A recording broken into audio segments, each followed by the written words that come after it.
So it seems like in my life it's been focused on two main things.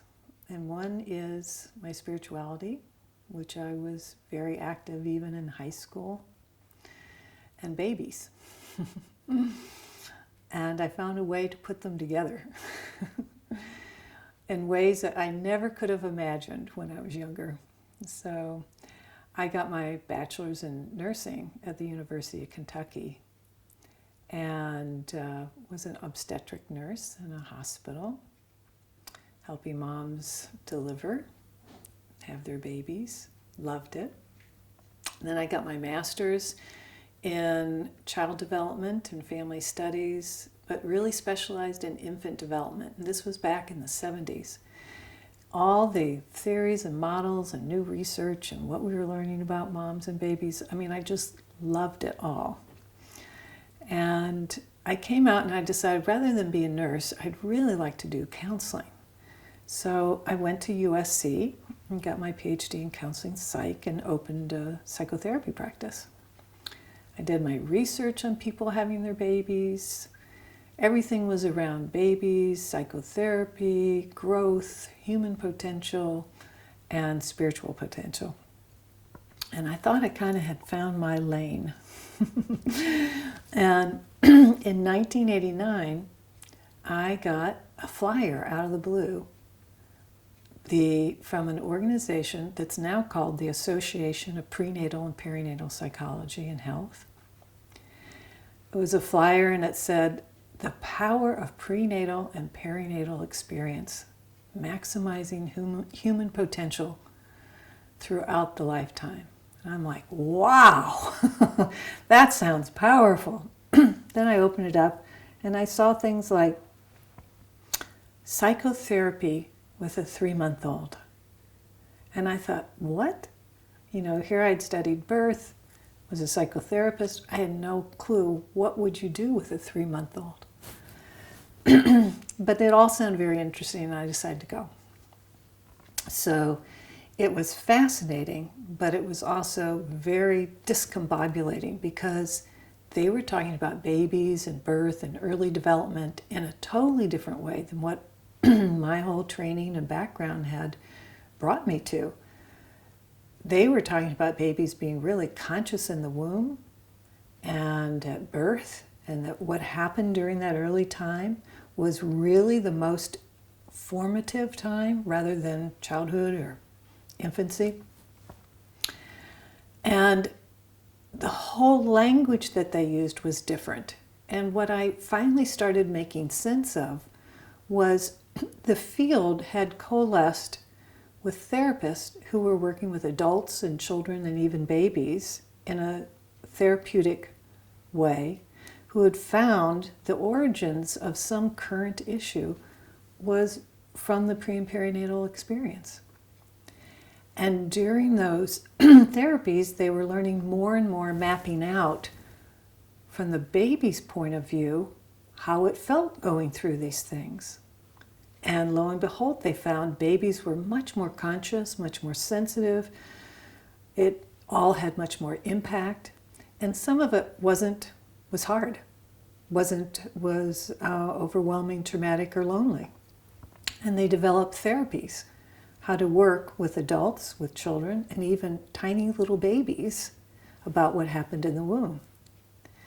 But the biggest difference is the way our Western world has known babies is looking from outside in.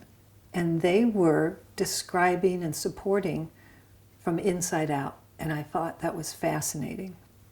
So one of the workshops was William Emerson doing that psychotherapy with a 3-month-old. And I went, and he devised a whole way to work even with newborns on current issues that were showing themselves, like feeding and sleeping and relationship issues and whatever it was, they were having a hard time as a baby.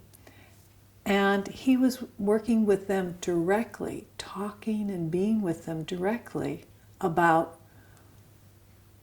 now, in relationship, what's happening now in the moment, and what happened back then. And he showed a video of his therapy. And in it, he's got a baby in front of him. It still chokes me up because it was one of those beautiful moments. He's got a baby and he's saying, yeah, we're talking about, yeah, when you were born. Yeah. And that really scary time when the cord was around your neck and the baby has blotchy neck, that body memory. And he said, yeah, I see.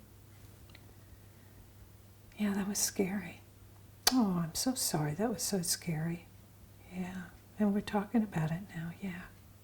And you're okay now. Yeah. And in that moment, my life changed.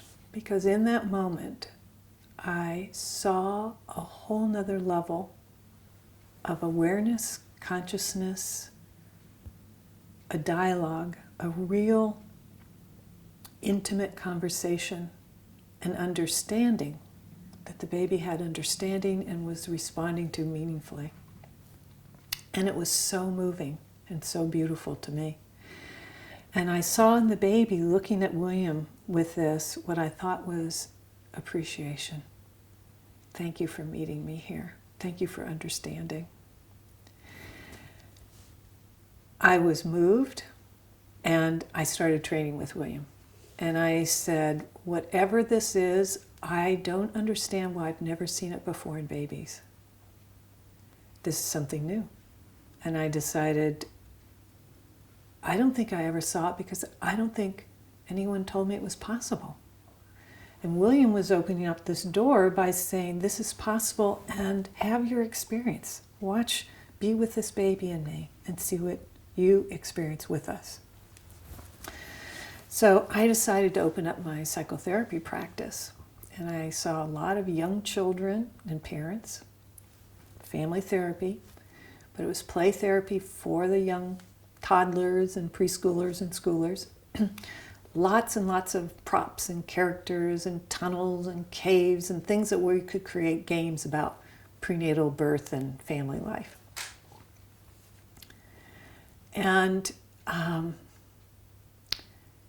videotaped all my sessions for the first year and a half because and what I found was, as I started to work with them, I had to let go of everything I thought to be true because it was way too limiting.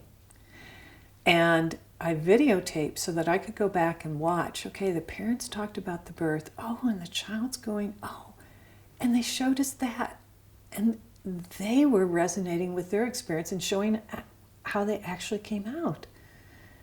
Oh, and I see he looks sad there. Oh, and so I was mapping out how kids were expressing what happened to them early on and how we could heal it. And the kids showed me directly a very different landscape of early development than what I had been taught.